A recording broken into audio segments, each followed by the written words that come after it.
Жалпыңыздарга ассаляму алейкум, урматтуу Марва ТВ каналынын көрүүчүлөрү жана ошондой эле Насыйкат радиосунун угармандары. Биз бүгүнкү эфирибизде алгач эле ааламдардын жаратуучусу болгон Аллахка чексиз мактоолорду айтып, пайгамбарыбыз Мухаммад Мустафа саллаллаху алейхи вассаламга чексиз салам жана салаваттарды айтып баштамакчыбыз. Сиздер бүгүн баарлашуу берүүсүн көрүп жатасыздар. Сиздер менен мен Арстанбекова Шахра. Жана ошондой эле бүгүн бизде конокто Хазирети Умар атындагы Ислам институтунун жана Аль-Асхар эл аралык университетинин бүтүрүүчүсү Райымкулов Арзыкул агайыбыз отурат. Агай, ассаламу алейкум, кош келипсиз. Алейкум салам, рахматуллахи ва баракату. Агай, бүгүнкү берүүбүз биздин Аллах жолундагы достук аттуу темада жүрмөкчү. Анда эмесе, суроолорубузду бере берсек. Ал эми мен угармандарга кайрыла кетем. Биздин жештик 90 жана 9, ошондой эле WhatsApp номерибиз 708 96 06 26. Суроолоруңуздар болсо кайрылсаңыздар болот. Агай, алгачкы эле сурообуз достук тууралуу сөз кетип жаткандыктан, достук деген эмне? Деги эле достук тууралуу жалпы түшүнүк. Алхамдулиллахи раббил аламин вал акибату лил муттакин. Ассалату вассаламу аля расулина Мухаммадин ва аля алихи ва асхабихи ажмаин. Бардык мактоолор Аллах Таалага болсун. Пайгамбарыбыз Мухаммад саллаллаху алейхи ва салламга Аллахтын салават саламдары болсун. Бүгүн Аллах жолундагы достук деген тема жөнүндө сүйлөшмөкчүбүз. Бул өтө бир улуу тема. Буга бир сааттык убакытта баарын жыйынтыктап айтып коюу өтө кыйын. Ошентсе дагы колдон келгенче далалат кылайык. Бул сөз баштардан мурун мен башка бир нерсени бир аз айтып кетким келип турат. Бул Аллах Тааланын бизге берген неаматы. Аллах Таала Куранда айтат: "Ва ин таудду ниъматаллахи ла тухсуха." Эгер силер Аллахтын силерге берген неаматтарын, жакшылыктарын эсептесеңер, санасаңар, анын чегине жетпейсиңер дейт да. Аллах Тааланын бизге берген неаматтары сансыз, эсепсиз. Эми ошондой неаматтардын арасынан дагы эң улуу неамат бул ислам неаматы, дин неаматы да. Аллах Таала Майда сүрөсүндө айтат: "Ал-яума акмалту лакум динакум." Бүгүн силердин диниңерди толук кылдым. "Ва атмамту алейкум ниъмати." Силерге деген неаматымды акырына чыгардым дейт да. "Ва радиту лакумул ислама дина." Исламды силерге дин кылып ыраазы болдум дейт. Ислам неаматы аятта айткандай Аллах Тааланын бизге берген эң улуу чоң неаматтарынан да. Ушул мына эгер биз пайгамбарыбыз саллаллаху алейхи ва саллам келгенге чейинки жалпы эле адамзат кандай жашоодо жашаган көзсөп тура турган болсок, өтө бир караңгылыкта, адашуучулукта, зулумда жашаган да. Ошолордун арасынан арабтар деле. Арабтарда көп кудайлуулук болгон, ичимдик, сүткорлук, жаман адаттар, үрп адаттар өтө көп болгон. Анан бир өтө бир акылга сыйбаган көрүнүштөр көп болгон. Мисалы, кыздарын тирүүлөй көмүшкөн, сойкулар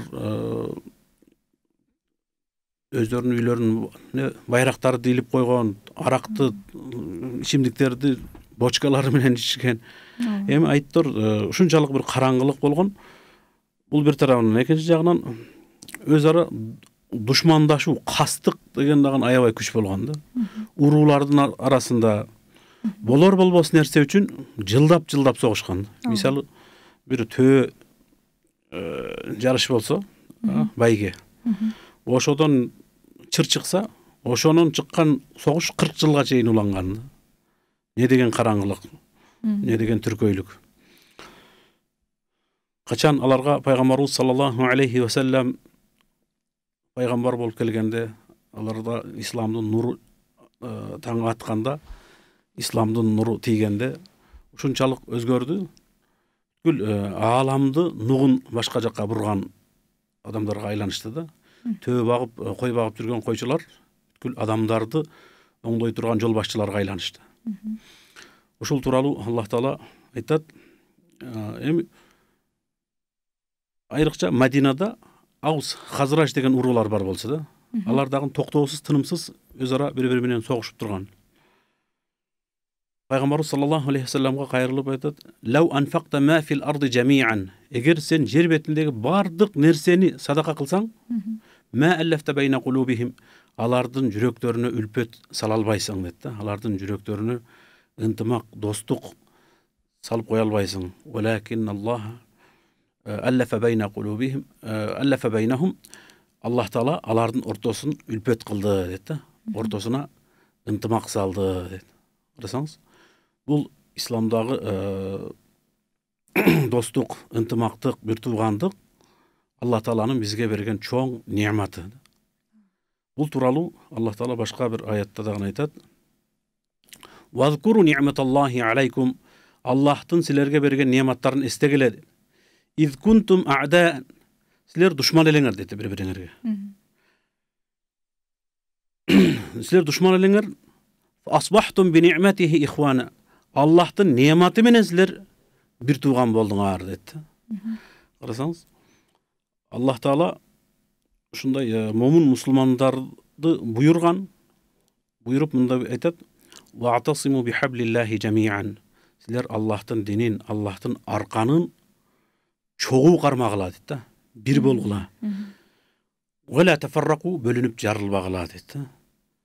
Эми бул тууралуу көптөгөн аяттар, көптөгөн хадистер бар. Азыр колдон келишинче анча-мынча кээ бирлерине токтолуп өтөбүз.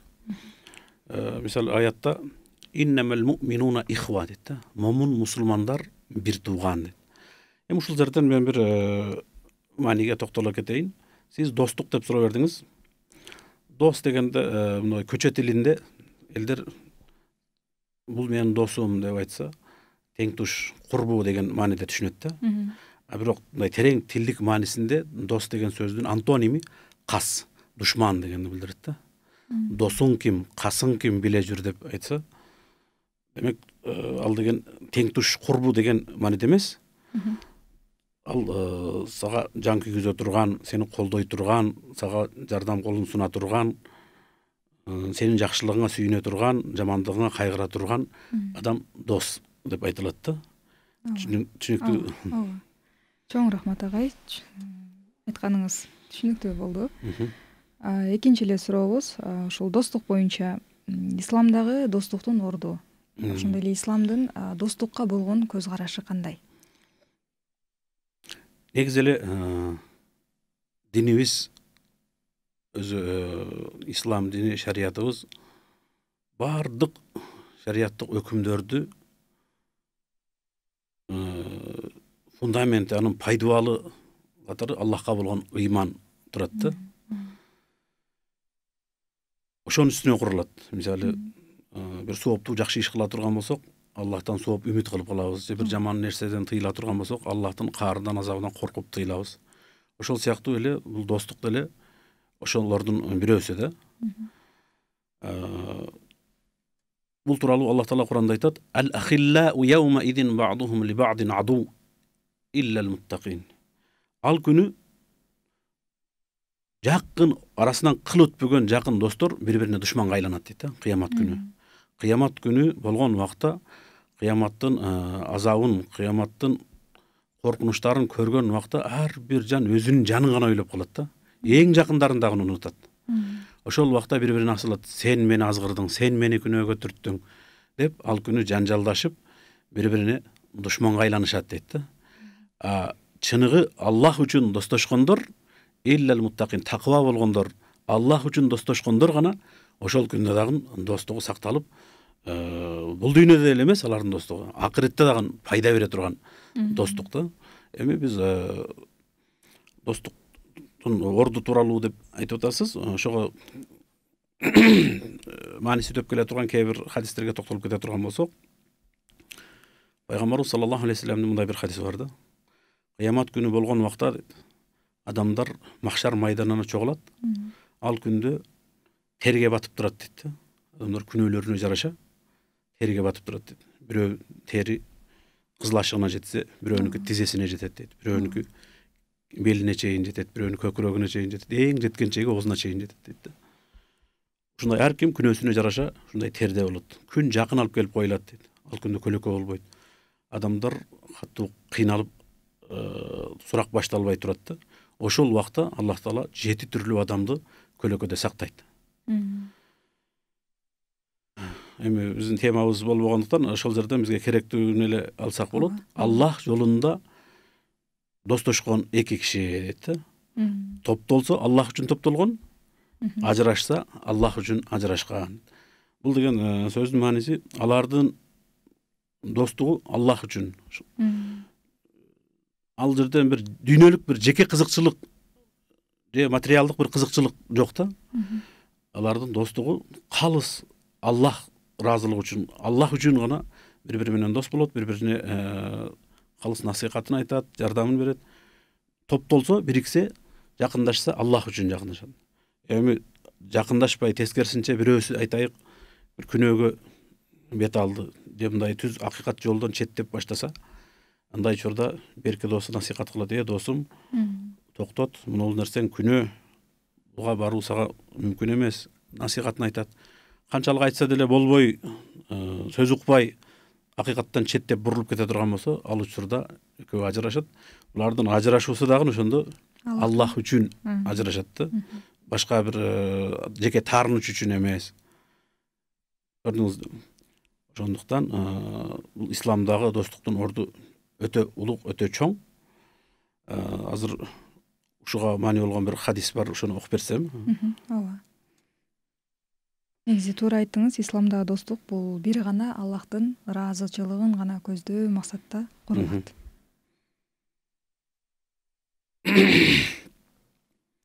Абу Хурайра радиаллаху анху риваят кылат. Аллахтын элчиси, Аллахтын салават саламдары болсун, айтат: "Ла тахасаду", силер бири-бириңерге көрө албастык кылбагыла, хасад кылбагыла дейт да. Карасаңыз, бул жерде бул бир хадис мааниси өтө терең, бир көптөгөн пайдаларды камтып турат да өз ичине. Ар бир сөзүндө укмуш терең маанилер жатат. Биз бирден токтолсок болот. Көрө албастык дейт да. Көрө албастык бул харам.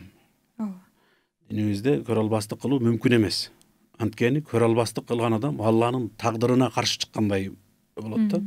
Себеби Аллах Таала бирөөгө бир неамат берсе, бирөөгө бир жакшылык берсе, ошол неаматтын кетүүсүн талап кылуу бул Аллахтын ошого берген неаматына ыраазы болбогондук да.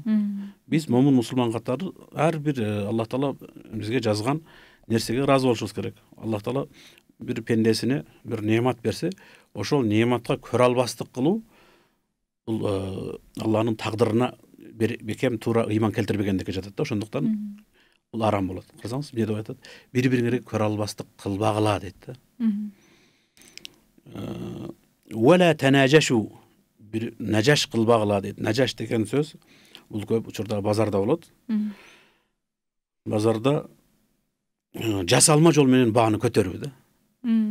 Калп эле алдын ала сүйлөшүп алып, клиенттин ролун аткарып, келип алып соодалашып атсат, башкалар келип, мисалы үчүн айтайык, бир 1000 сомдук нерсени 1200 бер деп атсат, болор 1250, алсаң ушул деп койсо, анан кийин келгендер, бул 1200 бербей койду эми. Андан дагы бир аз көтөрүшүбүз керек экен деп, өзүнүн баасы ал 1000 эле сомдук. Жасалма жол менен эмне кылып койду?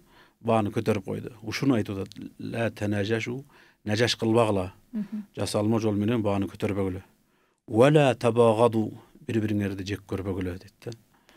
Карасаңыз, ушул жерден дагы биз мусулман болгонубуздан кийин жүрөгүбүздө бардык мусулмандарга карата сүйүү, аларга карата жакшы көрүү болуш керек да. Эми арасында бир анча-мынча пендечилик кылып, күнөө кылып аткан, же бир туура эмес иштерге барып аткан болсо, аларга калыс насыйхатыбызды айтышыбыз керек. Бирок мусулман болгондугу үчүн, мусулман ал биздин диндеги бир тууганыбыз, ага карата жек көрүү болбош керек да.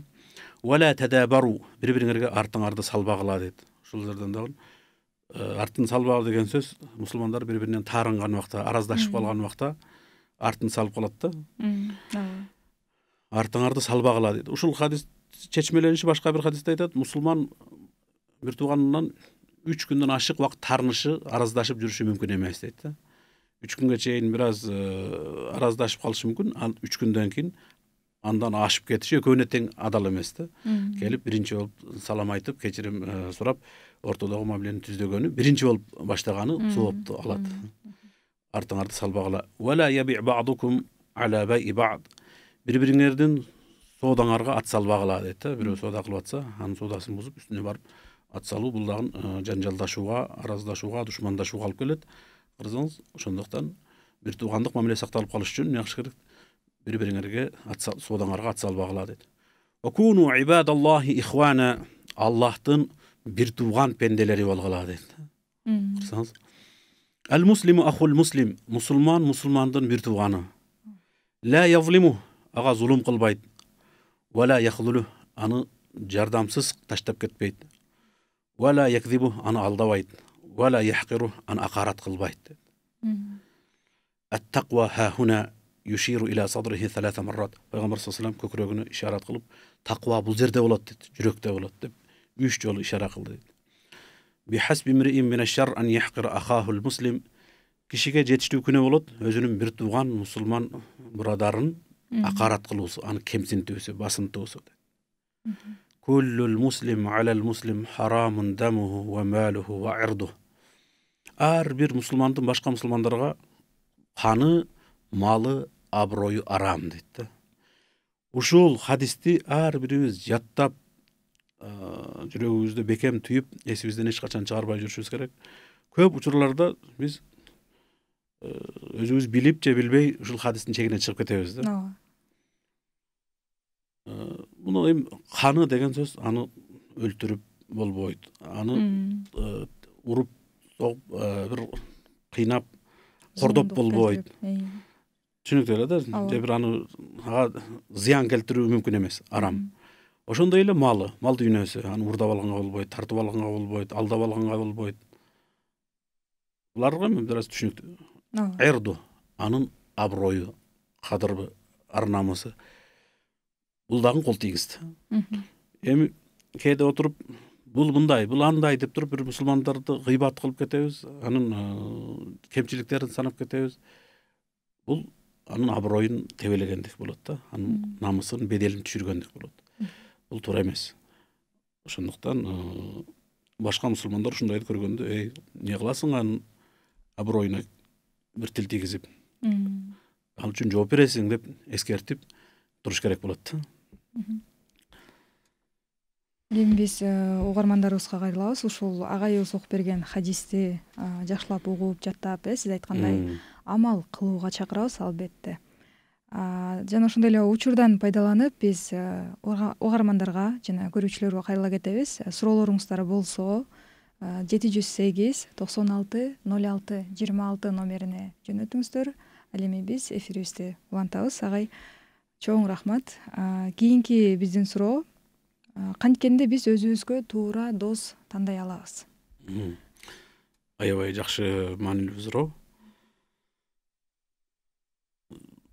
Биз биринчи дос тандардан мурда өзүбүздү таанышыбыз керек да. Андан кийин кандай дос мага ылайыктуу болот деген нерсе келет да. Биз эгер өзүбүз тааныбасак, өзүбүз билбесек, анда кандай дос тутушубузду дагы билбейбиз да. Биринчи өзүбүздү кантип тааныйбыз? Өзүбүздү мен киммин? Мен жашоодогу ордум кандай? Мага кандай дос керек деп турупчу, Кайда барам? Кайдан келгем? Кайдан келдим? Ушул сыяктуу, мындайча айтканда, кандай багыт менен баратам? Ушул мен бараткан багытта мен жанымда жүрө турган дос кандай болуш керек? Ооба, дин акыретиме пайдасын бере турган. Дин акырет. Мисалы, Пайгамбар саллаллаху алейхи ва салламдын бир хадиси бар. Ал-арваху жунудун мужаннада дейт да. Арвахтар, рухтар бир аскерлер сыяктуу дейт да. Бул жарал электен мурда эле рухтар бири-бирин тааныйт экен да. Мындай адамдардын арасында сөз бар эмес, бир жылдызы келишиптир деп коет да. Бул анан дагы эмне дейт? Жаманды караңгыда тааныйт деп коет. Ошого окшош сөздөр бар. Арабтарда дагы бир макал бар. Ат-туюру тaqa'u ala shakilati. шакилатиха. Чымчыктар, куштар дагы өзүнө окшошуна барып жанына конот дейт. Карасаңыз, эми намаз окуган, Аллахты тааныган, Аллахнын динин карманып жүргөн адам динден алыс, арак ичкен, темеки чеккен, сөгүнгөн бир адам менен экөөнүн ортосундагы достукту элестетиш мүмкүн эмес. Ооба. Карасаңыз, анан негизи эле мына саясатты карайбызбы же башкаларды карайбызбы, дос болуп жүргөндөр, жакын дос болуп, унак болуп жүрөт дагы эле карасаң эле эртеси таптакыр эки башка жолго түшүп кеткен учурлар көп кездешет. Мындай учурларда ойлойм, бул жеке кызыкчылыктын үстүндө курулган достук болушу мүмкүн. Ал достук деле эмес да. Ал бир кызыкчылык, жеке пайда. Бир пайданы көздөгөн нерсе болгондо, ошол пайда жок болсо, достук дагы жок болот да. Исламдагы достук андай эмес да. Бул жеке бир кызыкчылыктын же бир дүйнөлүк максаттын үстүнө курулбайт да. Бул акыреттик болгондуктан, ал акчасы бар кезде дагы, жок кезде дагы, андан сага бир материальный пайда, кызыкчылык болуп атса дагы, болбой атса дагы, ал сакталып кала берет да. Буга азыр кээ бир эмелерди окуп берсем, мындактан. Кантип дос тандаш керек деп айтып атасыз да. Достуктун адамдын бул дүйнөдөгү бир рахатына, бактылуулугуна байланышы бар да. Пайгамбар саллаллаху алейхи вассалам айтат: "Саласун ман кунна фихи важада халаватал иман." 3 сыпат бар, 3 касиет бар. Кимде ошол табылса, ал ыймандын даамын татып көрүптүр дейт да. Карасаңыз, биз тамактын даамын билебиз. Даамдуу экен, ширин экен, ачуу экен, таттуу экен деген. Ошондой эле ыймандын дагы даамы болот экен да.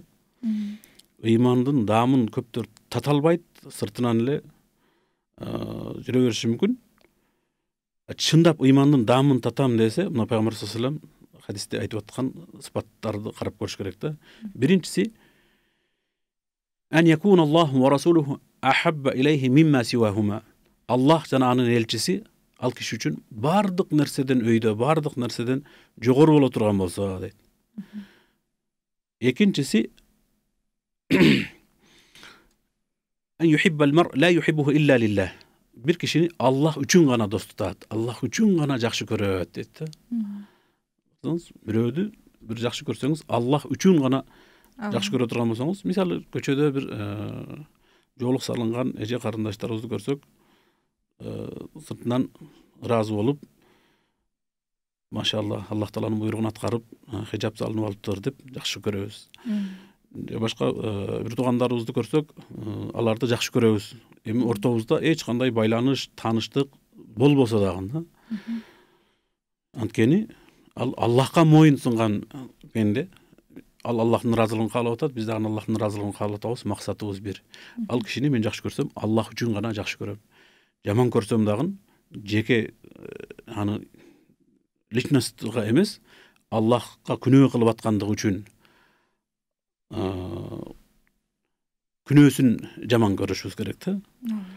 Карасаңыз, ошондо бирөөдү биз жакшы көрсөк, Аллах үчүн гана жакшы көрө турган болсок, андан кийин муну хадисте келген, Аллах таала капырлыктан куткарып койгондон кийин кайра капырлыкка кайтууну отко түшкөндө жаман көргөндөй жаман көрүү дейт. Кимде ушул 3 сыпат, 3 касиет табылса, ыймандын даамын татыптыр дейт да.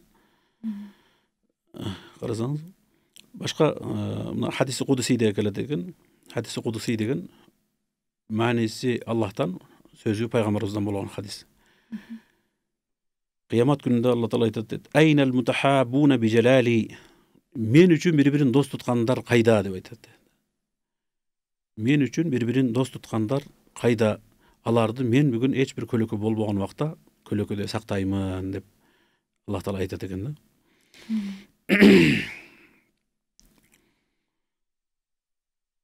Чоң рахмат агай. Биз учурдан пайдаланып угуучуларга кайрыла кетебиз. Биздин WhatsApp номер 708 96 06 26. Сурооңуздар болсо ушул номерге кайрылсаңыздар болот. Эми бизге угуучулардан келген экен. Ассалому алейкум агай дейт. Алейкум ассалам ва рахматуллахи ва баракатух. Суроолоруңуздар болсо кайрылсаңыздар болот. Агай, сиз уланта бериңиз. Дагы бир ушул маанидеги хадисти айта кетейин. Пайгамбарыбыз саллаллаху алейхи ва саллям айтат: "Инна мин ибадиллахи ибадан". Аллахтын пенделеринин арасында ушундай пенделер бар. Ягбитухумул анбия ва шухада. Аларга пайгамбарлар, шейиттер суктанат дейт. Эседиңиз, алар карапайым пенде болуп туруп, аларга ошондой улуу даражалуу пайгамбарлар, шейиттер суктанат дейт. Анан пайгамбарыбыздан сурашты: "Мен хум лааллана нухиббухум". Бизге айтып бериңиз, аларды сүйсөк, жакшы көрсөк ажап эмес деп. Ошондо пайгамбар саллаллаху алейхи ва саллям айтты: "Хум каумун тахаббу би нуриллах". Алар Аллахтын нуру үчүн бири-бирин жакшы көргөндөр, Аллах ыраазылыгы үчүн, Аллах жолунда бири-бирин жакшы көргөндөр, мин гайри архамин вала ансаб. Алардын ортосунда бир тектик тууганчылык болбостон дейт. Бири-бирине жакын тууган болбой туруп, Аллах үчүн бири-бирин жакшы көргөндөр. Элдер коркууга түшкөн убакта аларга коркунуч болбойт. Элдер, адамдар кайгырган убакта аларга кайгы болбойт деп, андан соң пайгамбарыбыз саллаллаху алейхи ва саллям Юнус сүрөсүнүн 62-аятын окуп берди. Ала инна аулия Аллахи ла хауфун алейхим ва ла хум яхзанун. Билгиле, байкагыла, Аллахтын аулияларыга, Аллахтын досторуга коркунуч болбойт, алар кайгы капага батышпайт деген аятты пайгамбарыбыз саллаллаху алейхи ва саллям окуп берди. Ооба, негизи албетте достук Аллахтын ыраазычылыгы үчүн курулган болсо, анда ал сөзсүз түрдө мөмөсүн берет. Эгер достук сыртынан эле бир кызыкчылык, дүйнөлүк максат боло турган болсо, ал узабайт, алыс кетпейт. Ошондуктан биз Аллах жолундагы достугубузду бекемдеш үчүн, аны калыптандырыш үчүн кандай нерселерге көңүл бурушубуз керек? Ушуларга токтолуп кетсек. Биринчиси, Аллах жолундагы достукту бекемдей турган нерселерден Аллах үчүн бири-бирибизди, досторубузду зыярат кылып турушубуз керек да. Сахих Муслимде келет экен, пайгамбар саллаллаху алейхи ва саллям айтат: "Анна раджулан зара ахан лаху фи карьятин ухра". Бир киши Аллах жолундагы башка кыштакта жашаган досун зыярат кылганы жөнөйт дейт. Фарсадаллаху аля мадражатихи малакан. Аллах таала анын жолуна бир периштени жөнөтөт дейт. Периште адам сүрөтүндө болуп келет. Фаламма ата алей. Анан периште адам сүрөтүндө болуп келип, жанагы зыяратка бараткан кишиден сурайт экен да. Айна турит, каяка баратасың дегенде ал жооп берет экен: "Менин могул кыштакта бир досум бар, Аллах жолундагы бир тууганым бар.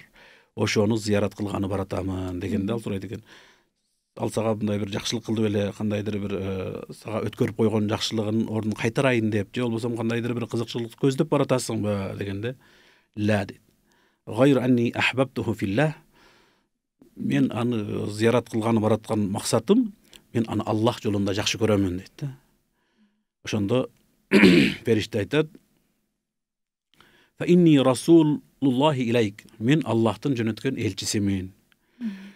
Аллах таала кабар берди дейт: "Би анналлаха кад ахаббака кама ахбабтаху". Сен ал досуңду жакшы көргөнүңдөй, Аллах үчүн жакшы көргөнүңдөй, Аллах таала дагы сени жакшы көрөт дейт. Эми бул жерде жакшы көрүү деген өтө бир улуу нерсе. Бар адамдар айтат да, эч кимден отрицательный бир тескери жооп угушуңуз мүмкүн эмес. Сен Кудайды жакшы көрөсүңбү десе, "Ооба, мен Кудайды жакшы көрөм" деп айтып кое берет да. Бирок сени Кудай жакшы көрөбү деген суроо бериле турган болсо, анын жообу кыйын да. Эгер ошолорду билгибиз келсе, анын дагы кээ бир жооптору бар. Али Имран сүрөсүндө бир аят бар. Аятул михна деп айтылат, ал сыноо аяты деп турупчу. Ал аятта: "Кул ин кунтум тухиббуналлаха фаттабиуни". Айткын дейт, эгер силер Аллахты жакшы көрсөңөр, анда мени ээрчигиле дейт. Юхбибукумуллах. Ошондо Аллах таала силерди жакшы көрөт дейт. Мен Аллахты жакшы көрөмбү деген суроонун жообун билгибиз келсе, мен пайгамбарга ээрчип жатамбы, пайгамбардын жолунда жүрүп атамбы, же кандай жолдо жүрүп атам, пайгамбар саллаллаху алейхи ва саллям көрсөткөн, бизге калтырып кеткен сүннөттөрүн кармап атамбы. Эгер биз Аллахтын буйруктарын аткарып аткан болсок, Аллах Таала биздин пайгамбарыбызга берген динди пайгамбарыбыз көргөзгөндөй кармап аткан болсок, пайгамбарыбыздын жолунда жүргөн болсок, анда Аллах Таала жакшы көрөт экен деп түшүнсөк болот да. Ошондой эле, ошондой Аллахтын жакшы көрүүсүнө себеп боло турган амалдардын бирөөсү Аллах жолундагы бир туугандарыбызды, досторубузду зыярат кылуу, ошолорду Аллах үчүн жакшы көрүү. Бирөөдү биз Аллах үчүн жакшы көрө турган болсок, ал Аллахтын бизге болгон сүйүүсүн жаратат экен, пайда кылат экен. Ошого себеп болот экен. Чоң рахмат агай. Бизге угуучуларыбыздан суроо келген экен. Ыймандын негизинде кантип дос болсо болот дейт. Биз ошону сүйлөшүп атабыз. Ошону сүйлөшүп атабыз. Ыймандын негизинде Аллах үчүн гана, мисалы бирөөнү дос тутсаңыз, ушуга колуман келген илимимди айтайын, ушуну жакшылыкка үгүттөйүн, жамандыктан кайтарайын деп, эгер ал сизден өйдө жогору турган болсо, ушунун илиминен пайдаланайын, ушунун жакшы жактарын үйрөнөйүн, Аллах жолунда илим алайын деп, деки дүйнөлүк кызыкчылык болбош керек да, акырет үчүн, максатыбыз акырет үчүн. Бул дүйнөдө кандай биз Аллах жолунда, Аллахтын динин чогуу кармап аткан болсок, акыретте дагы Аллахтын бейишинде ушундай чогуу болоюк деген максат койгон болсок, ошондо иншаллах биздин достугубуз, ынтымагыбыз, бир туугандыгыбыз түбөлүктүү болот да, иншаллах. Анан жанагы сөзүбүздү улай берсек болобу? Баштаган. Ушул туурасында бир окуя болуптур да. Ахмад ибн Хамбал өзүнүн заманында жашаган Исхак ибн Рахавай деген чоң алым болгон. Ошону зыярат кылганы жөнөйт дейт да. Жолдо бир жерге жеткен убакта мешитке кирет дейт. Анан мешитке кирсе катуу жамгыр жаайт дейт да. Мындай бизде чакалап куйду деп коет го. Ошол сыяктуу аябай катуу жамгыр жаайт дейт. Жамгыр көпкө чейин жаайт дейт. Анан кечинде куттан окулгандан кийин эми мешитти жабабыз деп мешиттен чыгарат экен да. Анан жамгыр жаап атат дейт. Күн күркүрөп чагылган болуп атат дейт. Капкараңгы түн. Ала адри айна адау рижли. Бутумду кайка коёмун билбейт дейт да. Кайка барарымды дагы билбейм дейт. Ошентип турган убакта бир киши үйүнөн чыгып, жанагы чочун адам бар экендигин байкап сурайт экен да. Кайда баратасың ушундай караңгы түндө десе, валлахи Аллахка касам, ла адри айна амр. Кайда баратканымды да билбейм дейт экен да. Анан кир деп киргизип, үйүнө баягы суу болгон кийимдерин чечип, ордуна кургак кийимдерин берип, жылытып, дасторкон коюп, курсагын тойгозуп, анан сурайт экен да. Сен кимсиң? Курсагын тойгозгондон кийин кайдан келатасың дегенде, мен Багдадтан болом.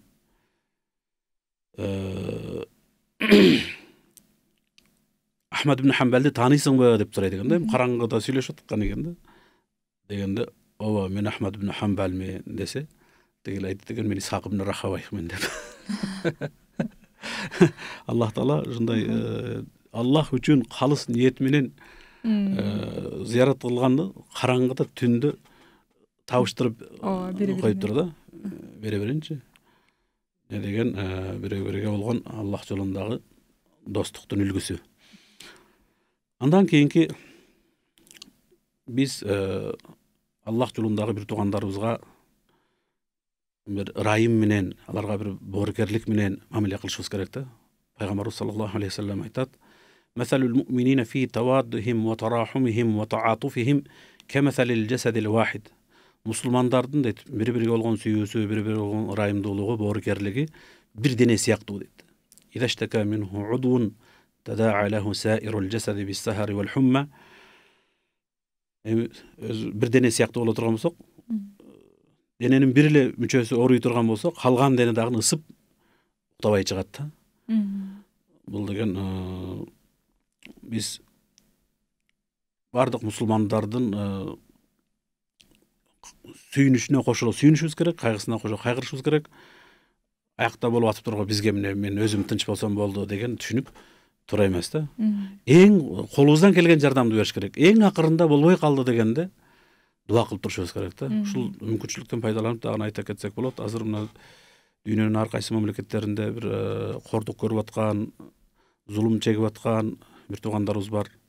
ошолорго кимдин кандай мүмкүнчүлүктөрү болсо жардам колдон келишинче бериш жардам керек, көрсөтүп. жардам көрсөтүш керек. Эң эле болбоду дегенде аларга биз жүрөгүбүздөн бир кайгырып, Аллах Таалага чын ыхлас менен, чын жүрөктөн дуа кылып коюшубуз керек. Аллах Таала өзүң куткар ал залымдардан деп туруп. Чоң рахмат агай. Бизге угуучуларыбыздан дагы бир суроо келген экен. Азыр мусулмандарда ынтымак жок. Бөлүнүп жарылуу жогорку деңгээлде. Кантип ынтымактуу боло алабыз дейт. Бул чынында азыркы замандын көйгөйү. Көйгөй өтө көйгөйлүү нерсе. Туура айтат, эми ушундай бөлүнүп жарылуу дагы бул жөн жөрдөн эмес, ар кандай бир агым дейбизби, же жамааттарга, топторго бөлүнүп кеткендин кесепети. Эми неси болгон күндө дагы бизде жалпы түшүнүк болсо, бул ким? Бул отко сыйынган мажуспу же бул башка диндеби деп мындай караганда, ал жалгыз Алланын өзүнө иман келтирген, пайгамбарыбыз Мухаммад алейхиссаламды пайгамбар деп билген, ыйык Куранды Алланын китеби деп билген, кыбла тарапка жүздөнүп намаз окуган, сага окшогон эле бир тууган. Сени менен өтө көп жери бирдей анын. Анын аялдары дагы сага окшоп эле, сен аялдарыңа окшоп хижап салынат. Сен 5 убак окусаң, ал да 5 убак намаз окуйт. Сен арак ичпесең, ал да арак ичпейт. Сен чочкон этин жебесең, ал да жебейт. Эми санай берсек, биздин ортобуздагы бир боло турган, карманган, тутунган нерселерибиз бир нерселер аябай көп да. Ошончо нерсенин баарын таштап коебуз дагы, анан келишпей турган жерлерибизди чукулап табып алып, бул мындай экен, ал андай экен деп бөлүнүп жарылууга ушул нерселер себеп болуп атат да. Эми бул Аллах Тааланын жаратылышка койгон мыйзам ченемдүүлүгү. Муну болтурбай коюу мүмкүн эмес. Бул болуп келген, дагы болуп кете берет. Бирок биз мындай жалпы мусулмандарды, бул мусулман, бул Аллахтын пендеси, менин диндеш бир тууганым деген сезимди ойготсок жүрөгүбүздө, анча мынча бир кемчиликтерине көтөрө билип, бир аз жакындашат элек да. Азыр кээ бир мусулмандарда ушунчалык түшүнүктөр бар. Такыр динсиз бирөө менен жакшы эле мамиле кылат дагы, өзүнүн эле диндеш бир тууганга карата мамилеси начар да. Бул кемчилик деп түшүнсөк болот. Биз келишпестик бар, ача пикир, кайчы пикир чыгат.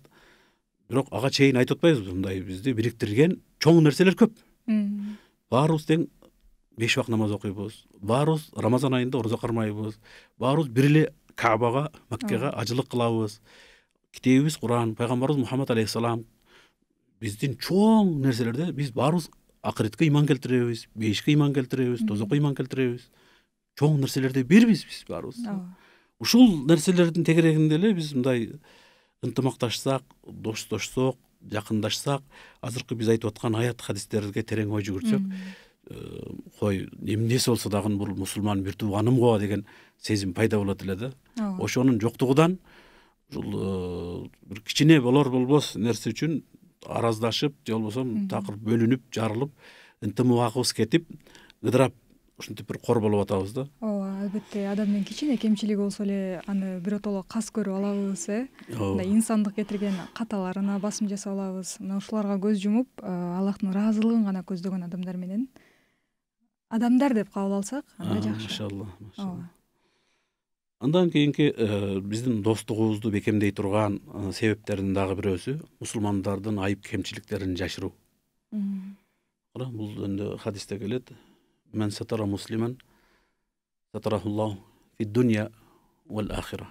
Ким бир мусулмандын кемчилигин, айыбын жашырса, Аллах Таала анын бул дүйнөдө жана акыреттеги айыбын, кемчилигин жашырат дейт. Эми багыдай башка хадисинде айтат пайгамбар саллаллаху алейхи ва саллям: "Лейсал муъмин бит-та'ани ва лал-ла'ани ва лал-фахиши ва лал-бази." Мусулман адам чукума болбойт дейт да, бирөөдү мындай чукулап тура бербейт да, бул мусулманга ылайык келбеген сыпат. Ошондой эле мусулман лаанатчы болбойт, бирөөгө каргыш айткан, бирөөдү жамандаган.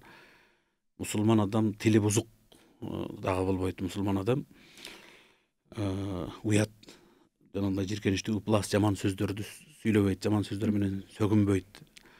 Ушул жерден жалпы эле мына мусулмандардын ортосундагы ынтымактын жоктугунун себептеринин бирөөсү биз адеп ахлак маселелеринден да аябай аксайбыз да.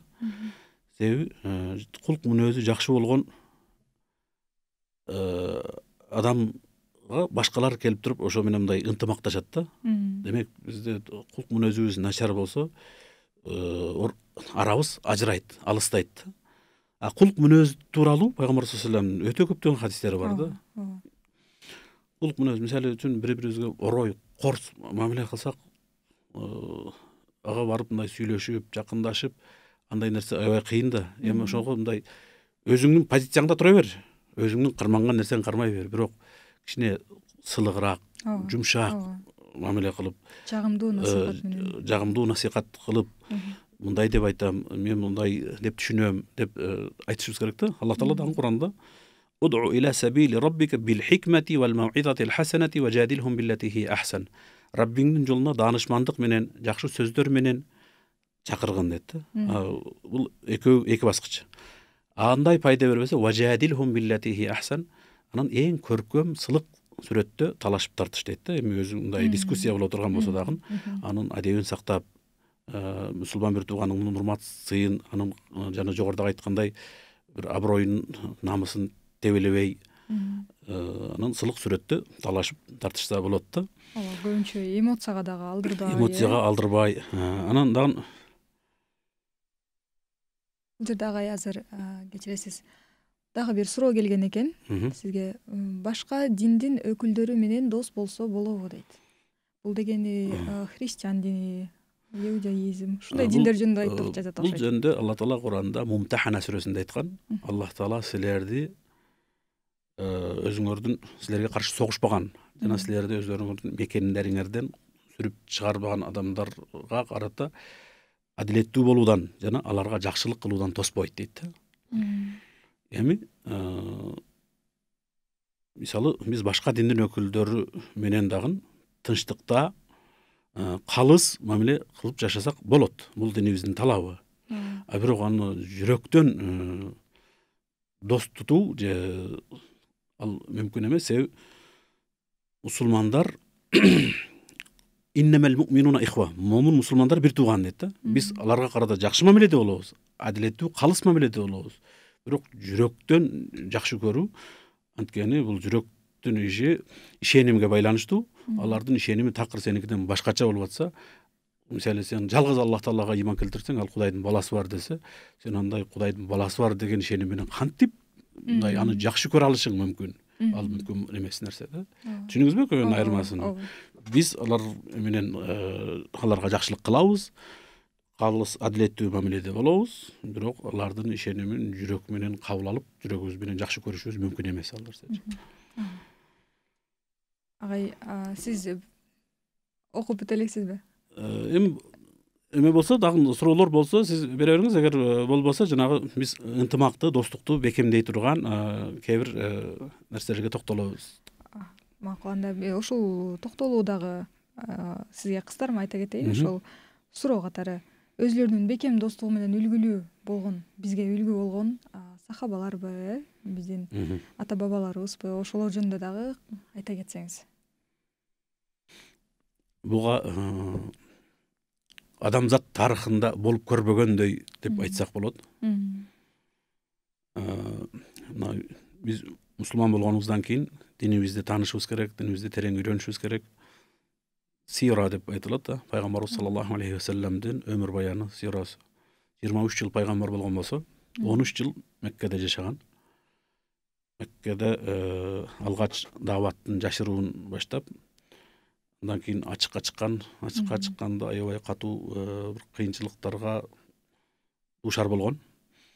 Мусулмандарды кордогон, дининен кайтарыш үчүн ар кандай бир азаптарды беришкен. Ошондой кыйынчылыктан качып, биринчи Хабашистанга, Эфиопияга хижрат кылган. Андан кийин Аллах Таала буйруп, Аллахнын тагдыры менен ошол убакта Мадина эли динди кабыл алып, Мадинага хижрат кылган да. Мадинага Меккеден хижрат кылып баргандар мухажирлер деп аталып, ансарлар деп, мадиналык түпкүлүк жергиликтүү элдер, жергиликтүү мусулмандар ансарлар деп, ансарлар менен мухажирлердин ортосундагы достук адамзат тарыхында болуп көрбөгөндөй достуктун үлгүсү мисалы деп айтсак болот да. Элестетип көрүңүз. Ар бир келген мухажирди бирден ансар өзүнө алган да. Алып, экөө Аллах жолунда дос болуп, ага колунан келген жардамын берген. Кандай мал дүйнө жагынан болобу, кандай жардамга муктаж болсо, ошонун баарын бергенге даяр болгон да. Бирок кээ бир Меккеден барган, мисалы Абдурахман ибн Ауфка окшогондор айткан: досум, сенин мал дүйнөң дагы баарды Аллах Таала сага береке берсин, өзүңө буйрсун. Сен мага базарды эле көргөзүп кой деп кайра эмгектенип, ал жактан дагы өтө бир байып мутуна туруп кеткен үлгүлөр көп да. Эми бул жерден айтайык дегенибиз, Аллах Таала Куранда айтат, булардын достугун баяндап: "Ва ю'тируна ала анфусихим валау кана бихим хасаса". Алар келген, Аллах жолунда келген бир туугандарын, досторун өздөрүнөн өйдө коюшат дейт да. Өздөрү бир муктаж болуп, өздөрүндө бир жетишпестик, кыйынчылык болгондугуна карабай, аларга көчүп келген мухажир бир туугандарын өздөрүнөн өйдө коет, жогору коет деген да. Ошондуктан дагы Пайгамбарыбыз саллаллаху алейхи вассаламдын ансарлардын фазилети жөнүндө төгө көптөгөн хадистери бар. Ансарлар чындап Аллах жолунда динге колдоо көрсөткөн адамдар болгон да. Меккеден Мединага көчүп барган мухажир бир туугандарын колдоп, ушундай бир ислам тарыхында, исламдагы достуктун үлгүсүн көрсөтө алган. Чоң рахмат агай, Аллах ыраазы болсун. Биз учурдан пайдаланып, биздин угуучуларга, көрүүчүлөргө кайрыла кетебиз. Суроолоруңуздар болсо 708 96 06 26 номерине калтырсаңыздар болот. Бул биздин WhatsApp номер. Алим агай, сиз уланта берсеңиз болот. Достукту бекемдей турган нерселерден бирөөсү деп жогоруда айттык, анын айып кемчиликтерин жашыруу. Мисалы, сага ишенип бир сыр айтса, андай сырды эч качан бирөөлөргө жайуу бул туура эмес болот да, достукка кыянат деп түшүнсөк болот. Ошондой эле эгер бир досубузга бир кемчилигин байкап калсак, аны элдин алдында насихат айтуу бул дагы туура эмес болот да. Элдин алдында айтканда ал эме болуп калышы мүмкүн, элдин алдында сынып калышы мүмкүн да. Ошондуктан айта турган насихатыбызды аны мындай жалгыз калганда, эч ким жок жерде жашыруун айткан туура болот да. Бул тууралуу дагы бир окуя бар экен, азыр көрөйүн.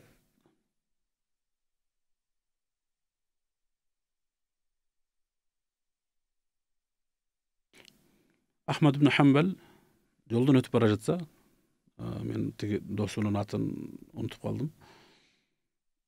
Бир досу өзү мындай элдерге сабак берип атыптыр да. Сабак берип аткан экен. Досу көлөкөдө отурат экен да.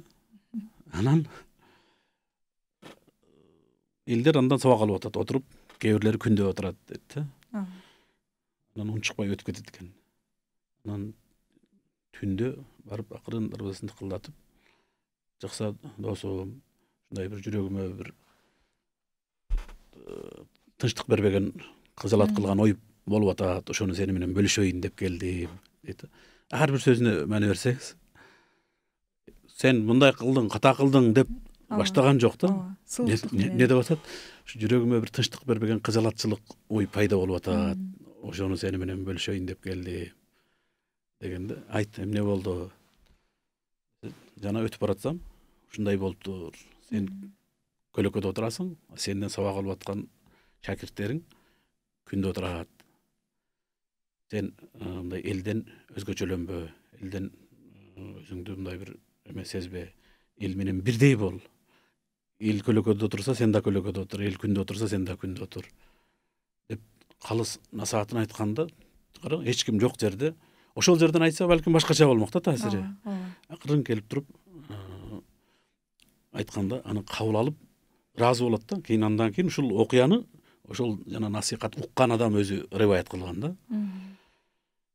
Ушундай нерседен үлгү алсак болот да. Бирөөгө насаат айткыбыз келсе, элдин алдында орой корс копол сөздөр менен айтып эмес, жылуу жумшак сылык эч ким жок жерде барып айтып койсок туура болот. Эми кээ бир учурда болушу мүмкүн ошол жерде айтпаса аябай бир жамандык жайылып кете турган учур болбосо, негизи анын жеке өзүнүн кемчилигине байланыштуу боло турган болсо, элдин алдында эмес, ээн калганда айтыш керек да. Насихаттын үлгүсү ушундай болуш керек. Чоң рахмат агай. Учурдан пайдаланып биз дагы айта кетебиз. Биздин жыштык 90 жана 9. Ошондой эле биздин WhatsApp номер 708 96 06 26. Суроолоруңуздар болсо кайрылсаңыздар болот агай. Биз бага чейин достукту, ынтымакты бекемдей турган нерселер тууралуу айттык. Эми ошол достукту, ынтымакты, бир туугандыкты буза турган нерселердин да кээ бирлерине токтолсок болот да. Агай, биздин убактыбыз соңуна чыгып баратат. Чыгып баратабыз уже. Колдон келсе, кыскараак анан мазмундуураак токтоло кетели.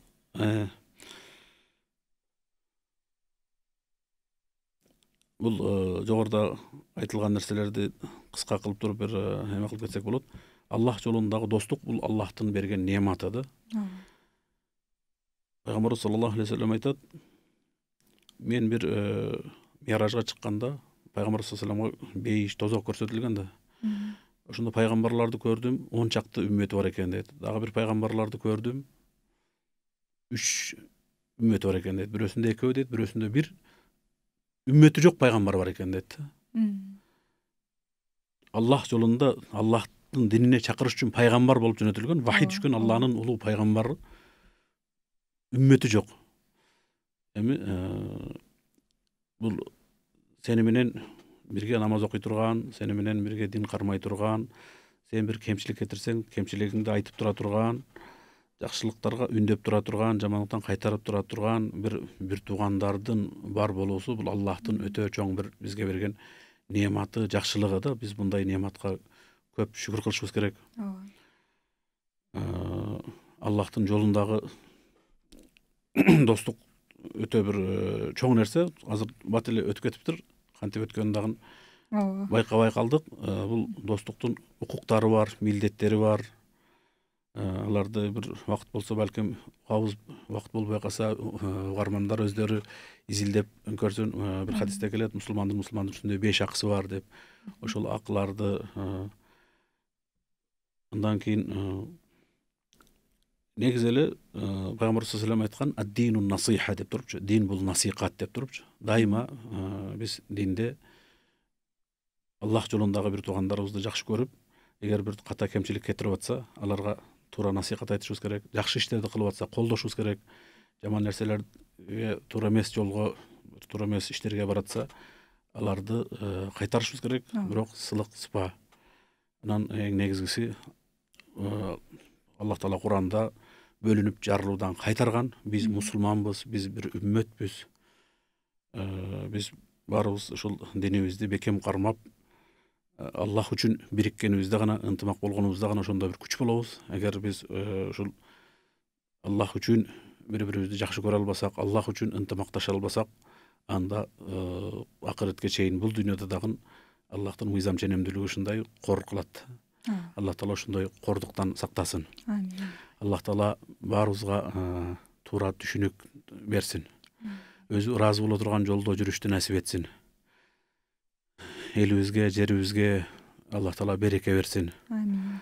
Ар кандай жамандыктардан, кырсыктардан, апаттардан Аллах Таала өзү сактасын. Амин. Бөлүнүп жарылуудан сактасын.